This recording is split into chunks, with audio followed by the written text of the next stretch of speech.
시간이 되었습니다. 묵상 기도하심으로 제16에서 18 여전도의 헌신 예배를 시작하겠습니다.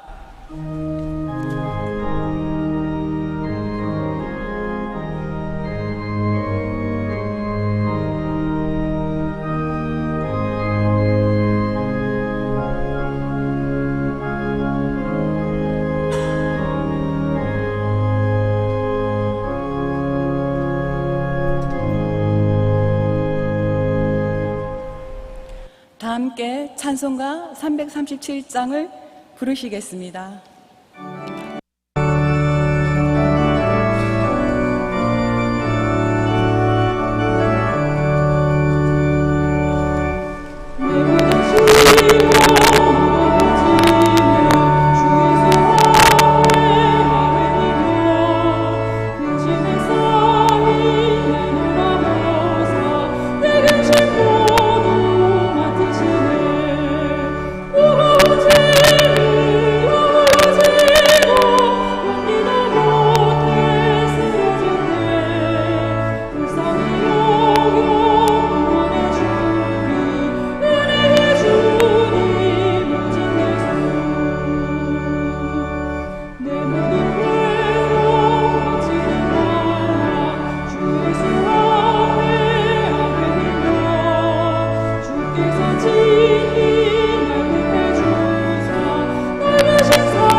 최은숙 권사님 기도하신 후에 제16에서 18 여전도회 회원들의 특송이 있겠습니다.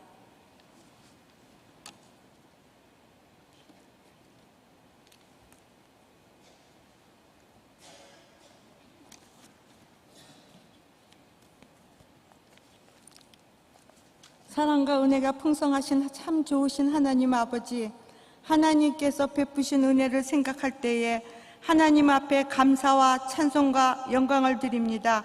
어려운 환난 중에서도 저희의 헌신 예배를 허락하신 주님께 감사드립니다. 코로나19를 핑계로 예배 생활과 개인 경건 생활에 힘쓰지 못한 죄를 용서하여 주시고, 경양의 성도들이 교회를 더욱 사모하고 예배에 힘쓰게 하여 주시옵소서.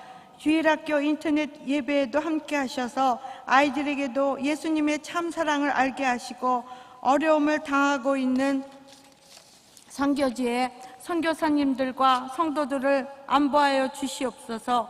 원로 목사님 영육간의 강건함을 주셔서 노년의 사역이 더욱 충만하게 하여 주시옵시고, 담임 목사님 충분한 휴식을 통해 하반기 사역에도 은혜가 더욱 풍성하게 넘치게 하여 주시옵소서. 오늘 말씀을 전해주실 경규성 강도사님을 통해 우리 성도들이 많은 은혜 받게 해 주시옵소서. 이 모든 말씀 예수님 이름으로 기도드렸습니다. 아멘.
성경 봉독 시간입니다.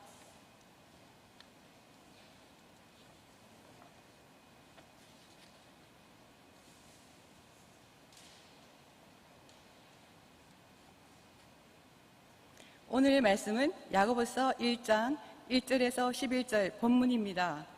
제가 4절을 봉독하겠습니다.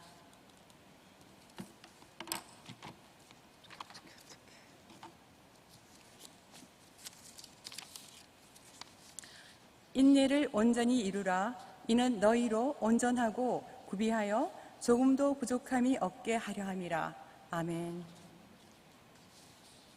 호산나 찬양대의 찬양이 이선 후 경규성 강도사님께서 인내를 온전히 이루라는 제목으로 말씀을 전하시겠습니다. 많은 은혜 받으시기 바랍니다.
아멘.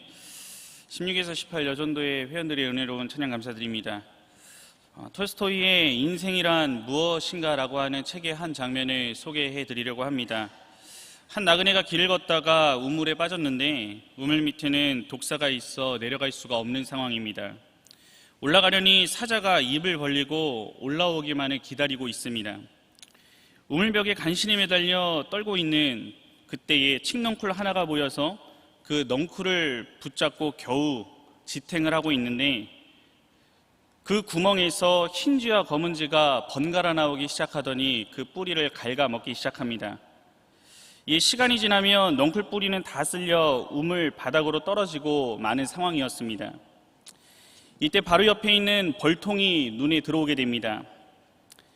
이 벌통에서 꿀이 한 방울 떨어지려는 찰나 그 한 방울에 혀를 대고 맛을 보면서 아 달다 라고 하는 것, 이것이 바로 인생이다 라고 톨스토이는 이야기를 하고 있습니다.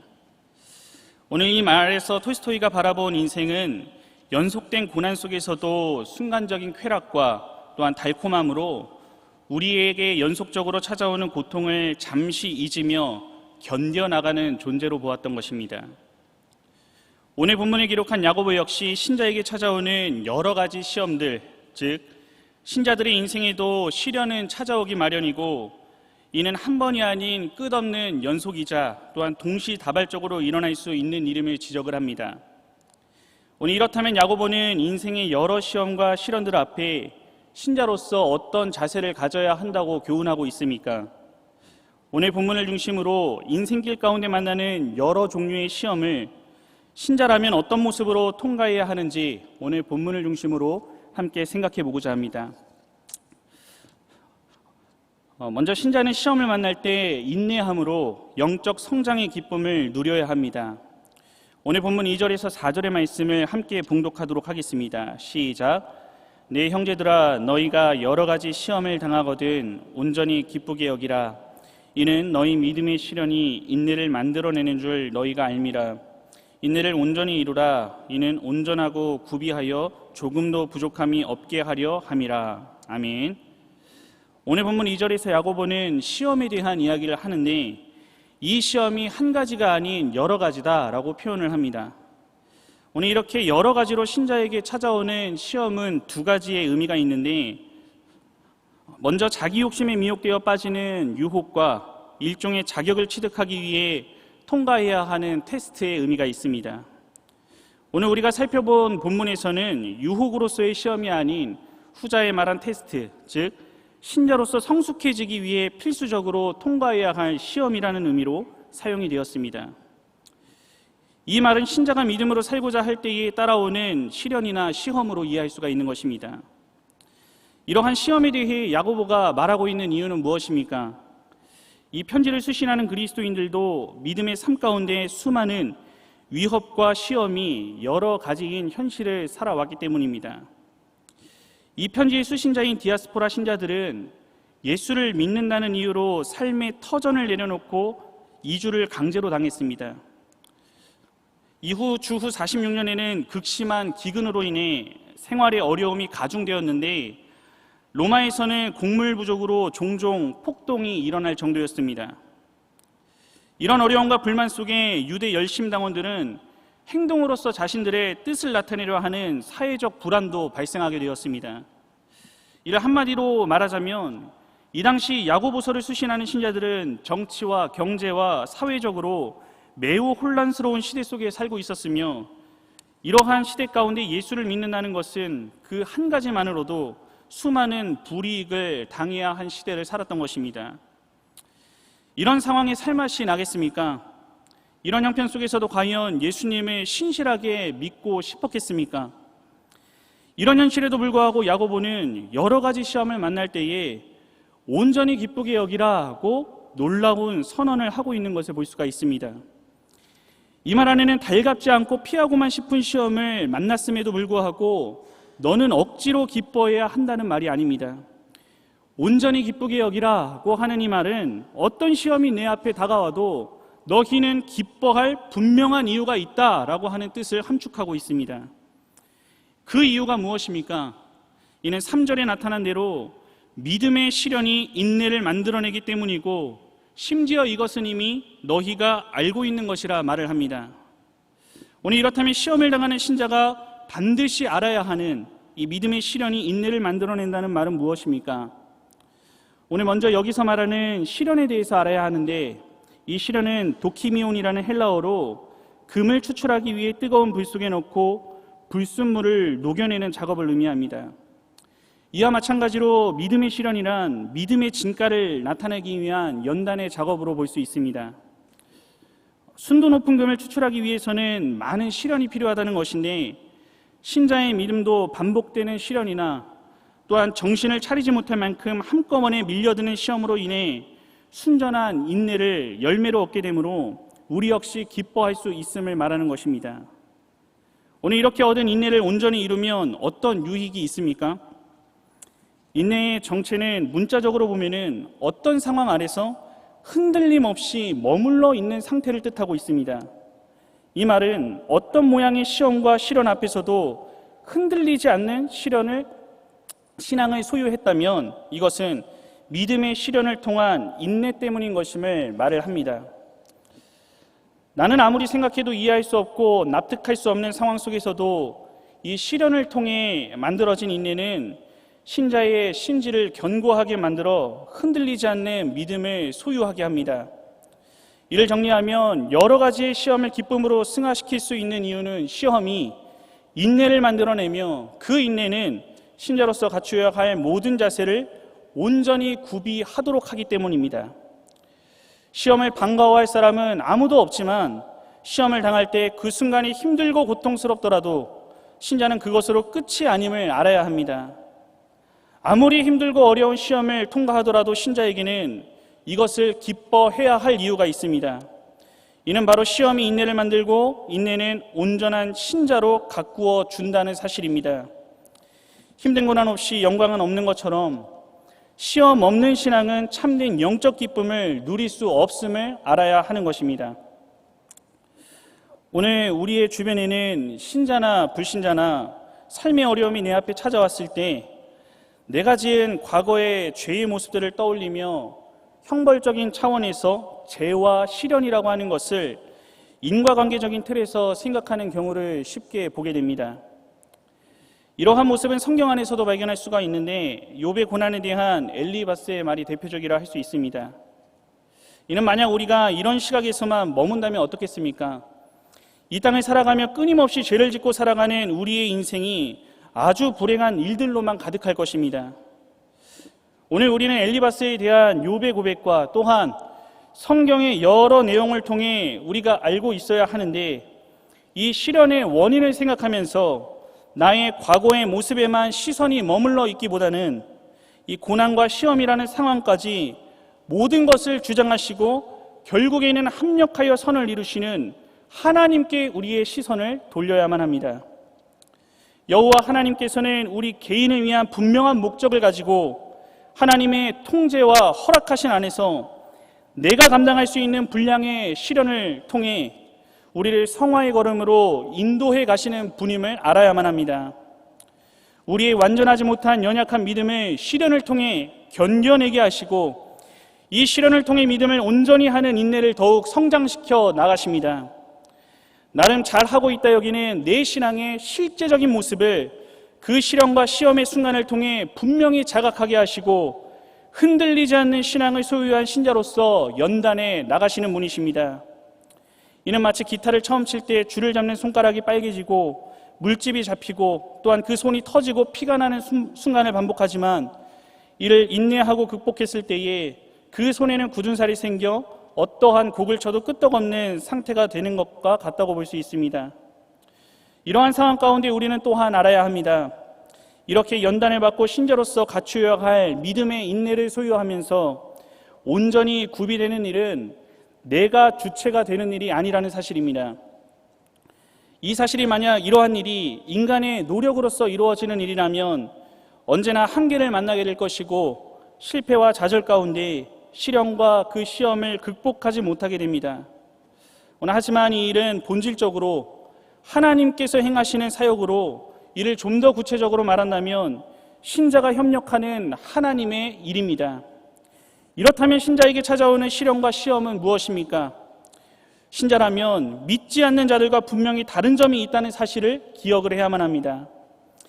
이 세상을 살아가면 끊임없이 찾아오는 여러 모양의 시험과 시련은 점점 더 흉흉한 소식들이 더해가는 이 세상에서 우리의 믿음을 순수하게 하고 우리 안에 있는 인내의 크기를 더 크게 하시며 우리가 믿음 안에 흔들림 없이 단단하게 만들어주시는 하나님의 크신 계획과 목적 가운데 진행되는 일임을 알아야 하는 것입니다. 이런 믿음을 소유하고 바로 깨닫게 될 때에 우리 역시 모든 시련과 시험을 기쁘게 여기며 통과할 수 있게 되는 것입니다. 오늘 우리는 비록 시련이 가져다주는 그 고통은 그 자체로 힘들고 피하고 싶은 일이 분명하지만 이 시련을 통해 시련을 당하는 현실보다는 하나님의 계획과 목적을 바라보시고 그 현실과 시험이 없었다면 결코 도달할 수 없었을 흔들리지 않는 순전한 믿음을 소유하게 됨을 깨달으시고 모든 시험을 기쁨으로 통과하는 모든 성도님들이 되시기를 간절히 바랍니다. 둘째로 신자는 시험을 만날 때 기도로 하나님의 지혜를 구하며 인도를 받아야 합니다.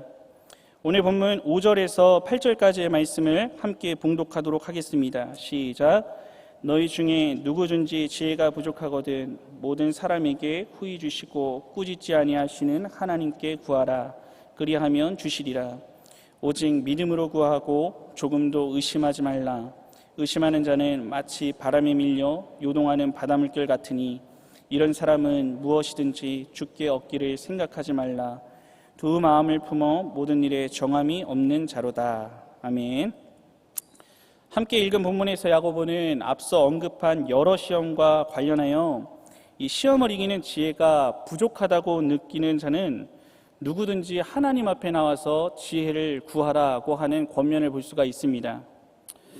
오늘 본문에서 말하는 지혜란 그렇다면 어떠한 지혜입니까? 오늘 고등부 운동원에게 대학의 문을 열어줄 지혜, 또한 취업과 승진을 위한 우리 청년들에게 필요한 지혜들, 아이들을 남부럽지 않게 키울 지혜 등 우리가 떠올릴 수 있는 여러 모양의 지혜들이 있을 것입니다. 하지만 본문에서 말하는 지혜는 헬라어로 소피아라는 단어인데 올바른 삶을 위해 갖추어야 할 영적 지혜를 의미를 합니다. 이는 시험을 만날 때 악한 길을 피하고 의의 길을 갈 수 있도록 해주는 하나님이 주시는 영적 이해와 통찰을 의미하고 있습니다. 이러한 지혜를 하나님께 구할 때 어떻게 하십니까? 5절을 보면 후히 주시고 꾸짖지 아니하신다고 했습니다.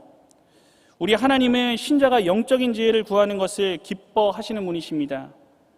또한 단지 기뻐하시는 뿐만 아니라 후히 주신다라고 말을 합니다. 넌 이것도 모르냐라고 꾸짖지 않으시고 마음껏 지혜를 주시는 분이심을 알 수가 있습니다. 이렇게 후히 주시고 꾸짖지 아니하시는 하나님께 구할 수 있는 것은 신자에게만 주어진 귀한 특권입니다. 오늘 야고보는 이 특권을 누리라고 명령하면서 구하라고 외치고 있는 것입니다.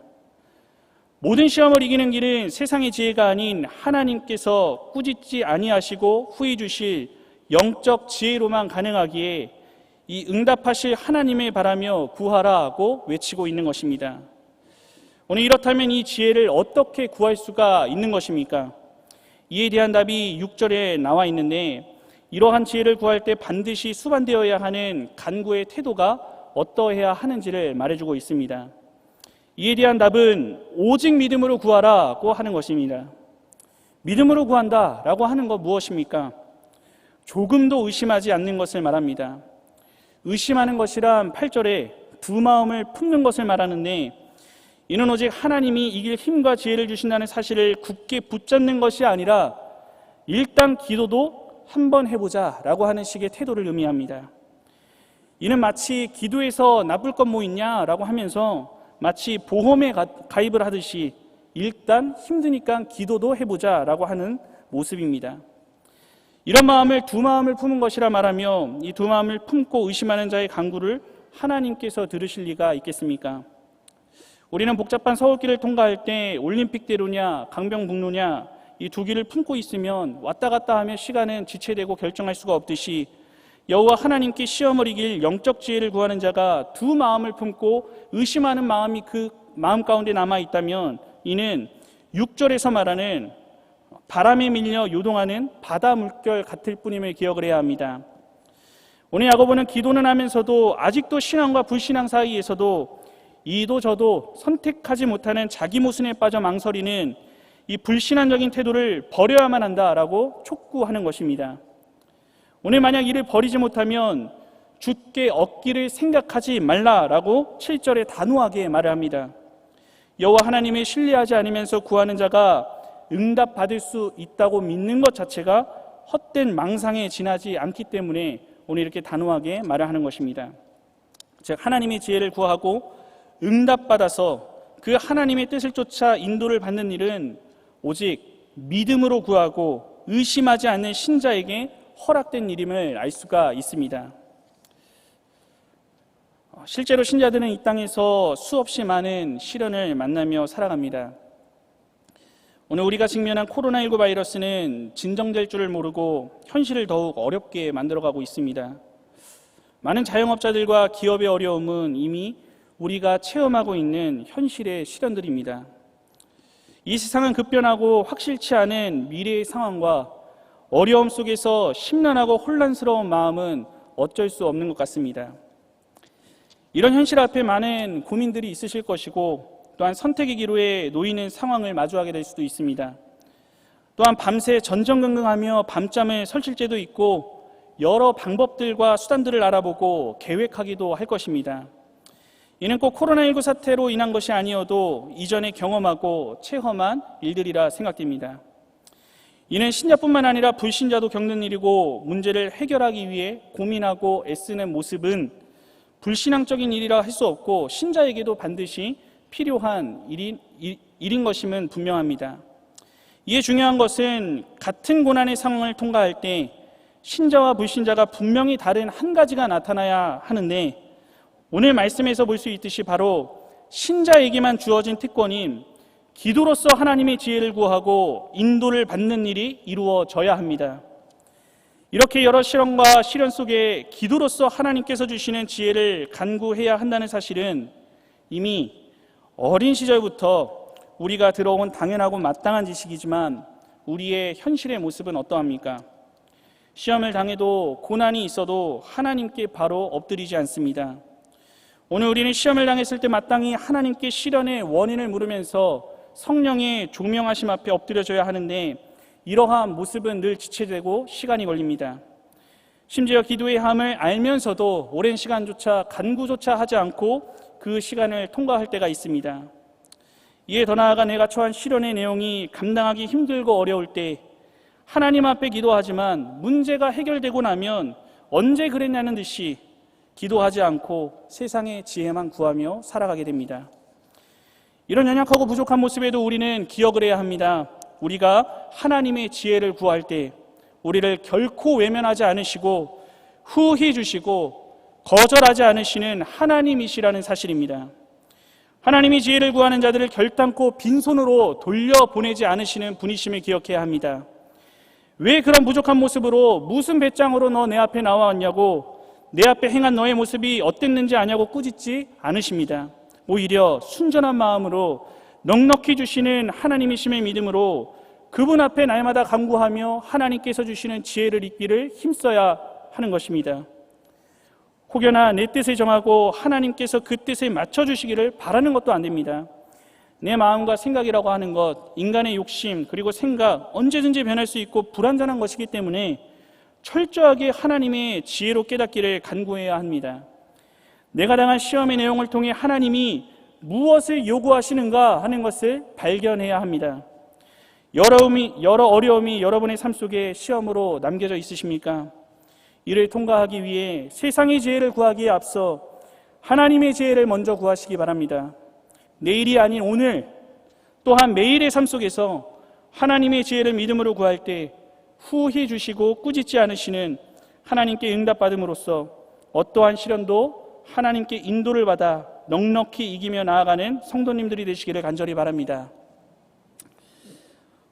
오늘 헌신하시는 16에서 18 여전도의 회원과 성도 여러분, 신자의 삶은 끊임없이 시련과 시험의 연장선에 있습니다. 어거스틴의 표현에 의하면 사람이 살았다는 것 자체가 시험 속에 있다고 말을 합니다.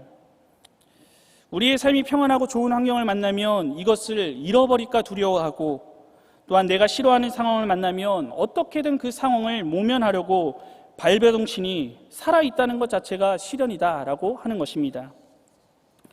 신자의 삶은 이처럼 시련과 시험으로 둘러싸인 삶입니다.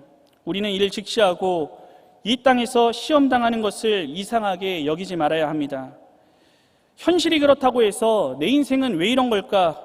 라고 낙심하거나 하나님을 원망하는 죄를 지어서는 안 됩니다. 우리는 신자로서 그 고난과 시험을 어떤 모습으로 이겨내야 할지를 고민하며 나아가야 합니다.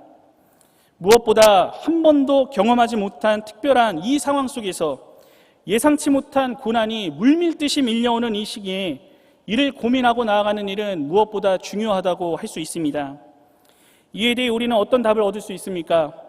먼저 신자의 시험과 시련은 하나님의 분명한 목적하심 속에 이루어지며 나의 믿음을 더욱 굳건하게 만드시는 시간임을 기억하고 기쁨으로 그 시간을 통과할 수 있음을 기억해야 합니다. 이에 더 나아가 하나님은 우리가 시험과 시련으로 인해 하나님께 기도하며 그분 앞에 지혜를 구할 때에 우리를 외면하지 않으시고 넉넉히 응답하시어 갈 길을 인도하여 주시는 하나님이심을 기억해야 합니다. 내 인생이 힘들고 어렵고 괴로운 일이 닥칠 때에도 끝까지 인내하시면서 믿음의 기도를 올려드리고 모든 것을 합력하여 선을 이루어주시는 우리 하나님의 섭리를 따라 오히려 더욱 온전하고 구비하여 부족함이 없게 되는 기쁨의 삶 가운데에 하나님께서 기뻐하시는 삶을 계속하여 살아가는 오늘 헌신하시는 16에서 18 여전도의 회원과 모든 성도님들이 되시기를 간절히 바랍니다.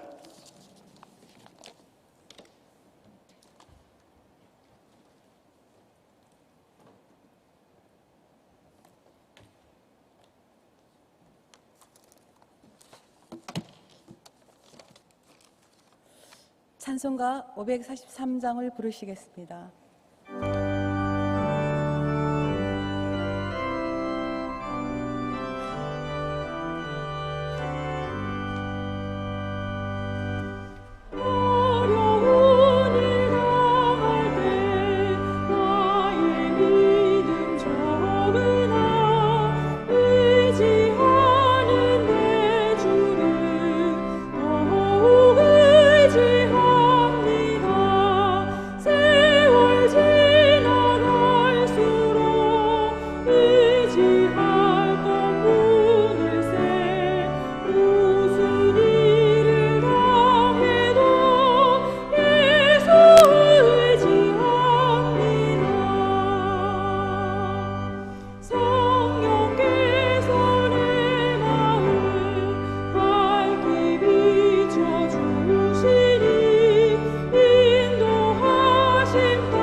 교회 소식입니다. 우리 교회는 코로나19 대응 조치를 일부 강화하여 현재 실시 중인 4곳의 출입 검역소에 출입자 관리를 위한 수기 명부를 비치하였고 이번 주일부터 교회 자체적 전자 출입 제도를 도입합니다. 주중에 성도님들께 스마트 교인증 발급을 위한 어플리케이션 설치 링크와 바코드 이미지를 바로 저장하실 수 있는 링크를 함께 보내드릴 예정입니다. 이 방법이 어려운 분들은 인쇄형 바코드 발급 신청을 온라인이나 담당 교역자를 통해 해주시고 주일에 1층 로뎀 카페에 마련되는 안내소로 오셔서 받아가시기 바랍니다. 혼잡을 줄이기 위해 여유 있게 와주시기 바라며 출입증 준비가 되신 분들은 바코드가 보이도록 하여 출입문 검역 담당자의 확인 후 입장하시면 되겠습니다. 더불어 효율적인 교적부 운영을 위해 사진을 최신화 중에 있습니다. 담당 교역자에게 사진 파일을 보내주시면 감사하겠습니다. 예배를 동일하게 주일 낮, 주일 밤, 수요 밤 예배를 예배당 예배로 드리며 주일 학교는 계속해서 오전 9시에 인터넷 예배로 드립니다. 계속해서 각종 모임과 행사는 중단하며 예배 시간에 교회 출입과 각종 시설 이용이 불가한 점 양해 바랍니다. 성도님들께서는 계속해서 개인 위생 수칙 준수와 출입문 검역, 교구별 착석, 좌석 간 거리두기 등 교회 방역 조치에 적극 협조해 주시며 예배 중에도 마스크를 꼭 착용해 주시기 바랍니다. 성도님들 가운데 전염병 확진자와 동선이 겹치시거나 발열, 호흡기 증상 또는 기저질환이 있으신 분들은 인터넷 예배로 드려주시길 부탁드립니다. 인터넷 예배로 드리고 계신 성도님들 가운데 헌금을 드리고자 하시는 분들은 온라인 헌금을 이용 바라며 주중에 담당 교역자에게 전달해 주시거나 예배당 예배 시 모아서 헌금해 주셔도 됩니다. 우리 교회 아름다운 전통인 여름 성경학교 운영을 위해 설립사 이상 재직 찬조를 받고 있습니다. 재직께서는 많이 협력해 주시기 바랍니다. 다음 주일 밤에는 여전도회 연합회 헌신 예배로 드리겠습니다. 교회 문자와 홈페이지 등으로 전달되는 공지사항을 잘 확인해 주시기 바랍니다. 감사합니다. 이어서 여전도회 소식입니다. 제16에서 18 여전도회 헌신 예배를 허락하신 하나님께 감사를 드립니다. 말씀을 전해주신 경규성 강도사님, 헌금을 위한 기도와 축도해 주실 박윤석 목사님께 감사드립니다. 제16 여전도회는 55년 3월생, 17 여전도회는 55년 4월에서 8월생, 18 여전도회는 55년 9월에서 12월생으로 구성되어 있습니다. 주변에 이에 해당되는 성도님이 계시면 저희들과 함께 여전도회 활동에 참여할 수 있도록 권면해 주시기 바랍니다. 다 함께 성령 342장을 부르신 후에 박윤석 목사님 나오셔서 헌금을 위한 기도와 축도해 주심으로 제16에서 18 여전도회 헌신 예배를 모두 마치겠습니다.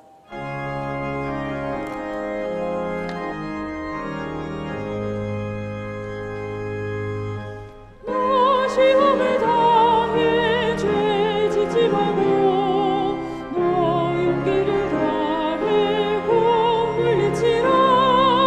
너 시험을 이겨 새 힘을 얻고 주 예수를 믿어 늘 승리하라.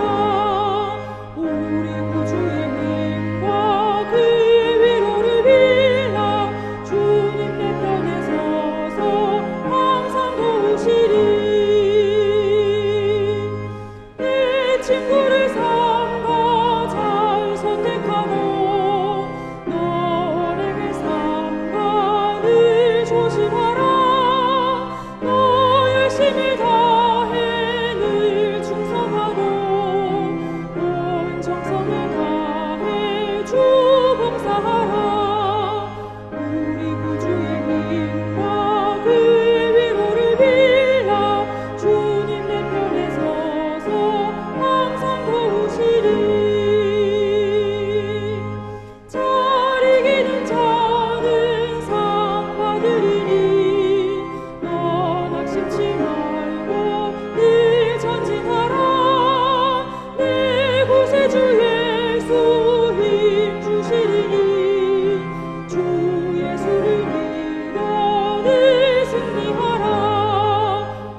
몇 가지 기도 제목을 함께 나누겠습니다. 통성으로 기도할 수는 없고 그 속으로 묵상 기도를 해야 되겠습니다. 정부 지침이 그러니까요. 오늘 특송하신 그 전도의 특송도 연습 없이 그냥 찬송가 바로 맞춰서 한 겁니다. 먼저 첫 번째 기도 제목은 선교지를 위해서 기도해 주실 때 러시아 김진호 선교사님, 러시아의 코로나가 지금 굉장히 심한 가운데서도 그 예배를 다시 재개할 수 있게 되었습니다. 안전하게 예배가 계속되도록 위해서 기도해 주시고, 또 동아시아 지역의 황다니엘 선교사님, 마찬가지로 현지 지도자 신학교를 운영하고 있습니다. 안전하게 운영이 될 수 있도록 위해서 기도해 주시고, 또 인도의 백수연 선교사님, 이번 7월 말에 그 비자가 그 기한이 끝나게 됩니다. 지금 현재 학생 비자로 공부하시면서 선교 사역을 감당하고 계시는데 비자 연장을 위해서 기도해 주시기 바랍니다. 또 코로나19 사태 악화로 예배당 예배가 중단되는 일이 없도록 기도해 주시고, 또 하나는 교회 정규 예배 및 예배 외 모든 종교 활동을 규제한다는 정부 지침이 속히 철회되도록 위해서 기도를 해주시기 바랍니다. 여기에 대해서는 제가 시간이 조금 가더라도 몇 가지 설명을 좀 드리려고 합니다. 일단 지난 금요일 오후 6시부터 발효가 됐습니다. 예배를 제외한 수련회 및 소그룹 모임, 식사 등을 금지하고 이를 위반할 시 300만 원 이하의 벌금을 부과한다. 이런 행정 조치입니다. 그러면 300만 원 내고 해도 되는가요? 이런 정부 지침에 대해서 굉장히 유감입니다.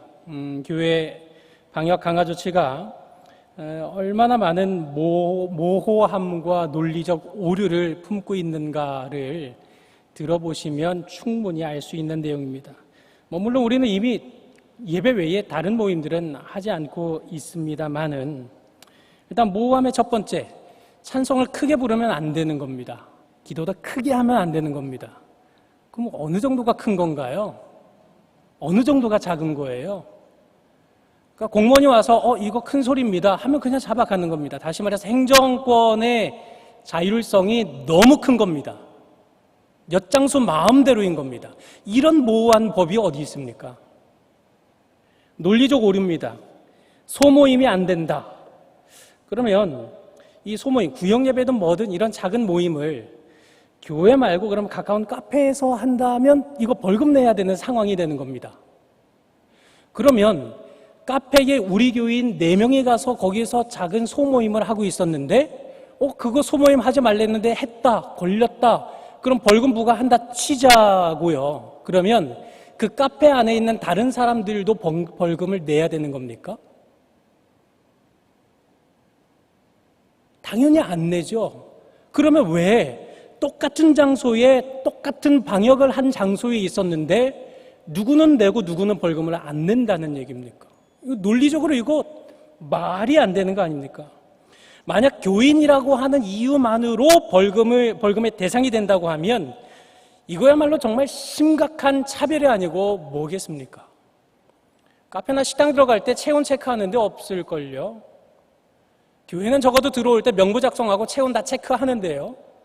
교회 안에서 소모임 하는 게 도대체 뭐가 문제가 된다는 것인지, 이런 정부의 지침이나 이런 조치들이 정말 이해할 수 없는, 상식적으로 논리적으로 이게 이해할 수 없는 이런 조치들입니다. 또 교회 식사 제공에 대한 오류도 있습니다. 만일 교회 식당이 아니라 근처 식당에 의뢰해서 식사를 제공을 하면 그래도 벌금을 내야 되는 거더라고요. 만약 벌금을 내야 된다면 마찬가지입니다. 그 식당에 다른 테이블에서 식사하고 있는 사람들은 벌금 안 내는데 우리는 교회라는 이름으로 식사를 했다는 그 한 가지 이유가 벌금을 내야 할 이유가 된다고 한다면 도대체 우리가 내야 되는 논리적인 근거 이유가 도대체 뭘까요? 이 코로나19 바이러스가 교인들만 잘 걸리는 바이러스랍니까? 식당에는 없고 카페에는 없는데 교회에만 이 바이러스가 그냥 막 창궐을 한답니까? 우리는 이미 교회 식당 운영 안 한 지 이미 코로나 시작했을 때부터니까 상관이 없습니다만은, 아니 서울시청, 정부청사, 국회도 다 구내식당 운영하고 회사들도 다 구내식당 운영하고 있는 것 아닙니까? 그럼 거기는 왜 벌금 안 내고, 왜 체온 체크하고 일주일에 한 번 모이는 성도들 식사하는 그 공간 식사 제공하면 왜 교회는 벌금을 내야 된다는 겁니까? 이게 상식적으로 논리적으로 이해가 되십니까? 저는 정말 왜 정부가 이런 말도 안 되는 지침을 내놓을까, 참 상식 이하의 지침을 내놓을까에 대해서 물음표를 지을 길이 없습니다. 어떻게 할까요? 우리 띠두르고 국회 앞에 갈까요? 청와대 앞에 갈까요? 교회가 그럴 일은 아니고요. 성도 각 사람도 대한민국의 국민입니다. 이미 청와대에 청원하는 그 게시판에 이거 철회하라고 30만이 넘었다는 소식을 들었습니다. 들어가서 국민으로서 떳떳하게 의견 밝히시면 됩니다. 오늘 어떤 교회 연합회에서는 정부가 지침 철회하지 않을 경우에 법적 대응을 하겠다. 그거 다 그냥 정치적으로 보여주기입니다. 왜냐하면 법적 대응으로 들어가 보십시오. 이게 법적 대응 들어가면 일주일 만에 끝납니까? 몇 년 걸립니다, 몇 년. 그냥 정치적인 쇼에 불과합니다. 국민으로서 그런 거 빨리 지침 철회하라 하고 이렇게 반대 청원 정도 하시는 게 최선이라고 생각이 됩니다.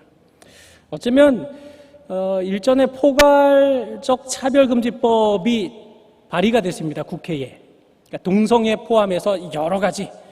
YTN인가요? 거기서는 팩트 체크라 그래서 이게 정말 강단에서 동성애는 이건 죄다라고 설교 못하게 하는 법이냐?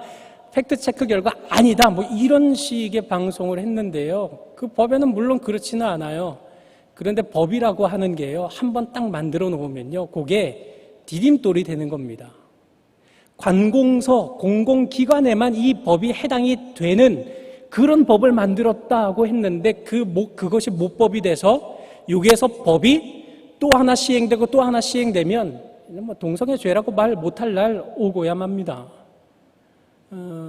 아마 교계에서 이런 포괄적 차별금지법에 대해서 반대 서명운동을 펼쳤기 때문에 교회를 뭔가 이렇게 소모임을 차단을 해서 이런 이야기들이 오고 가지 않게 하려고 하는 건가? 이런 물음표도 듭니다만은 모릅니다. 제 순전히 개인적인 생각일 뿐입니다만은 어찌됐건 명백한 사실, 정부 지침이 상식적이지도 않고 논리적이지도 않은 형편없는 지침이라는 사실에는 변함이 없습니다.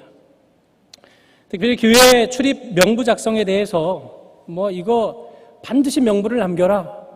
예, 남겨야죠. 남기라 하니까 남기기는 합니다.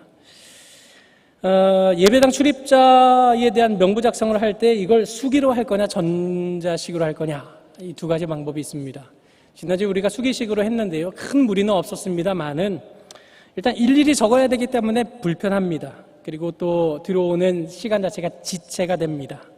또 펜과 용지를 겸해서 계속 사용하는 거, 이거 위생에도 결코 바람직하지 않습니다. 왜 위생적으로도 바람직하지 않은 이 일을 하라고 하는지는 정말 잘 모르겠습니다만은요, 어찌되었건 그래서 우리는 전자명부를 기록하기로 선택을 한 겁니다.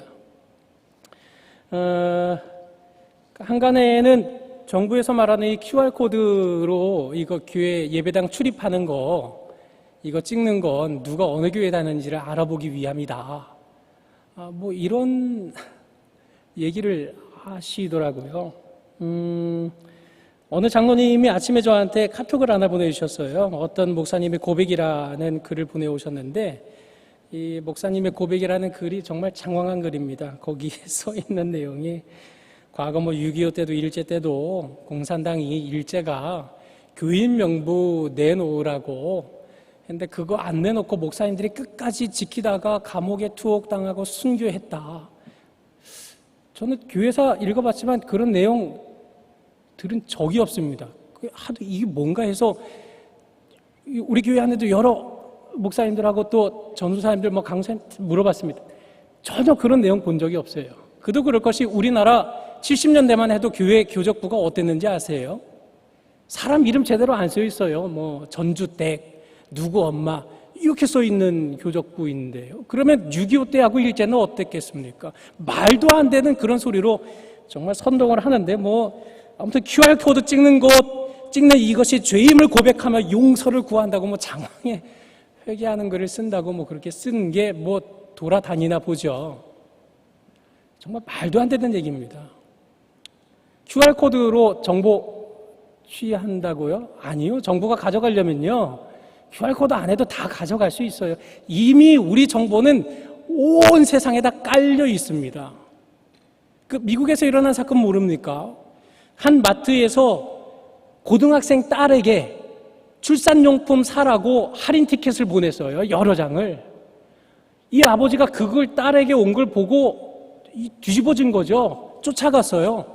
지금 니네가 정신이 있는 거냐 없는 거냐?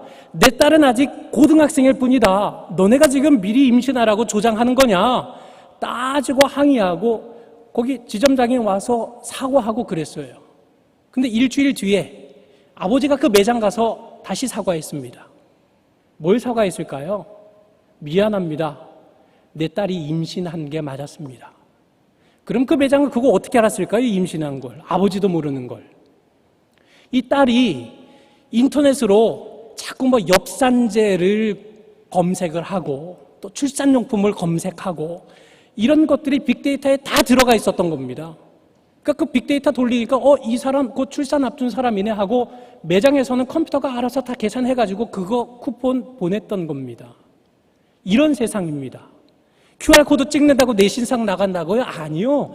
그거 이미 우리 신상 다 나가 있습니다. 그거 뭐 염려 하나도 안 하셔도 됩니다.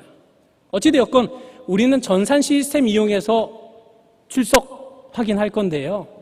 그런 거에 대해서 부담을 갖는 분들도 계신다 해서 QR코드 외부에서 하는 거 이런 거 안 합니다. 우리 교회 자체 전산 프로그램을 이용해서 바코드를 발행합니다. 바코드에 어떤 정보 들어가 있을까요?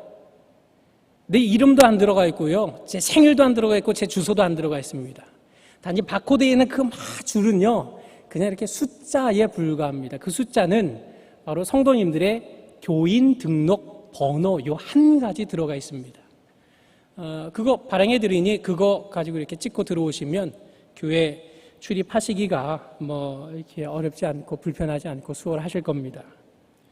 바코드 하면 또 뭐 666이라고 계시록에 말한 그 666이 그거 다 설마 이러실 분은 안 계시겠죠. 그거 문자주의 해석이고 성경적이지 않은 해석이라는 거 다 아시죠?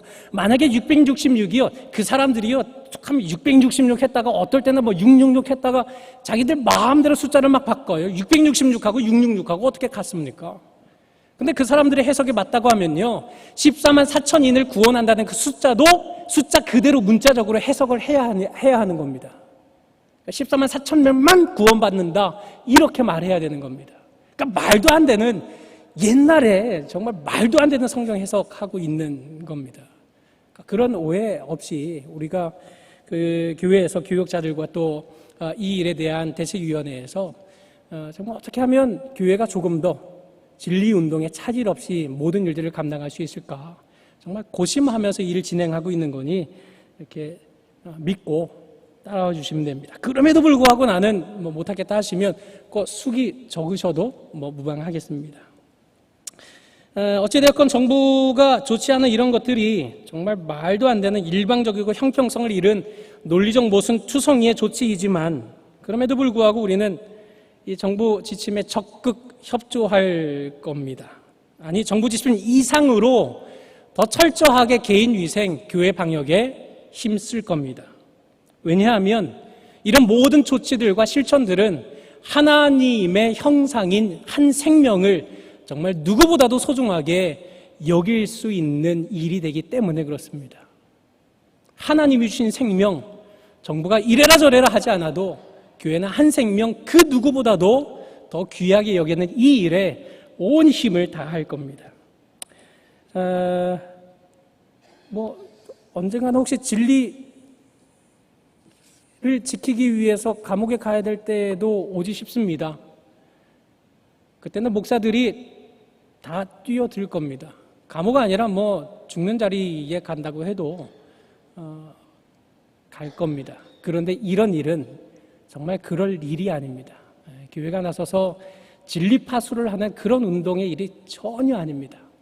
여기에 너무 함몰되어 있지 마시고 우리 각자가 생명을 사랑하는 자답게 하나님을 사랑함이 이웃사랑으로 잘 드러나면 되는 것입니다. 자, 기도 제목 보실 때 정부 지침 속히 철회되도록 위해서 기도해 주시고, 인터넷 예배를 드리는 주일학교 어린이들을 위해서, 또 성도들의 건강과 직장과 기업을 위해서, 또 등교 중인 학생과 또 양 학교 무사히 학기를 마칠 수 있도록, 또 국가안보와 북한 동포 해방을 위해서, 또 담임 목사님이 휴가 중이신데 딱 휴가 중이실 때 이런 지침이 발표되는 바람에 아마 쉬시기는 쉬셔도 이게 쉬시는 건지 안 쉬는 건지 잘 모르게 굉장히 불편한 가운데 계실 겁니다. 그럼에도 불구하고 하나님께 주시는 시간 속에서 하나님이 공급해 주시는 안식과 평안을 충만히 누리실 수 있도록 위해서 이 시간 우리 다 같이 묵상으로 함께 합심해서 기도하겠습니다. 참여하신 하나님 감사합니다. 말씀을 붙잡아 주옵소서.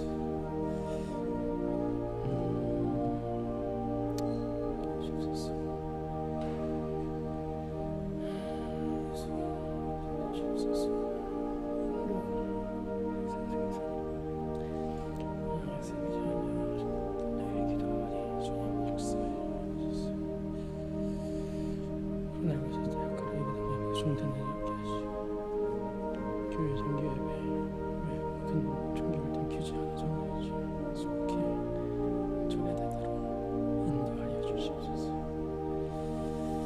나는 일들은 주일학교 어린이들 주님 신앙을 지켜주셔서 마지막 시대를 믿음으로 살아내도록 인도하소서. 정말의 건강, 직장, 기업을 잡아주시고 이 어려운 세대에 믿음으로 승리하도록 인도하여 주시옵소서. 등교신 양학교 학생들을 잡아주시고 하나님의 삶을 줄 수 있도록 주님 인도하여 주셔서 양학교 학원을 보내는 위에도 하나의 크신 하나님의 역사를 드러내옵소서. 국가안보 북한 동포 해방 속에 거주셔서 자유 민주주의 국가에서 주의 이름을 찬미하는 날에 기도드린다옵소서. 휴가 중이신 하나님 목사님 잠시 도와주십니다. 평안하게 하옵소서. 안식하게 하옵소서. 회복하게 하옵소서. 아버지 날도 주님의 대로 감당케 하여 주시옵소서. 지극한 사랑으로 언제나 자기 백성에게 복 주시기를 기뻐하시는 아버지 하나님, 오늘도 소리를 내지는 않았지만 마음으로 합심하여 심령으로 뜨겁게 올려드린 우리의 기도를 받아주옵시고 하나님의 응답을 목도할 수 있도록 도와주시옵소서. 특별히 코로나 사태 속에서 모든 책임을 교회에 전가시키려는 듯한 이해할 수 없고 상식적이지도 않은 정부의 행정 조치를 하나님께서 아시오니 까닭 없이 괴롭힘을 당하는 순간에도 이 모든 것을 아시고 갚아주실 의로우신 하나님께만 소망을 두게 하시고 선으로 악을 이길 힘과 용기를 우리에게 더하여 주옵소서. 악한 때를 만날수록 언제나 성경으로 돌아가서 생각하는 바른 신앙 자세를 견지하도록 도와주시고 하나님의 선하시고 온전하시고 기뻐하신 뜻이 무엇인지를 바르게 분별할 지혜의 영으로 우리에게 충만케 하여 주옵소서.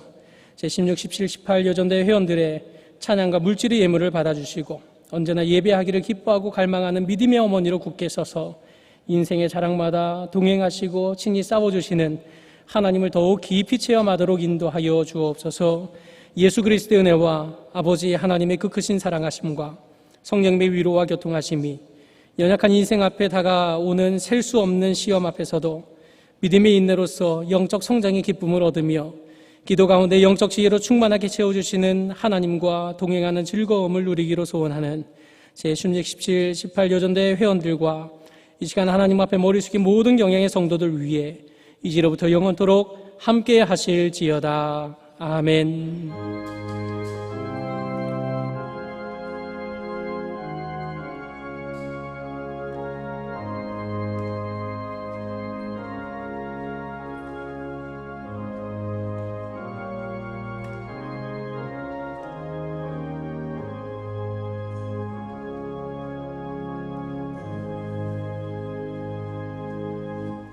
감사합니다. 예배를 모두 마쳤습니다. 평안히 돌아가시고 주일 예배에 만나 뵙도록 하겠습니다.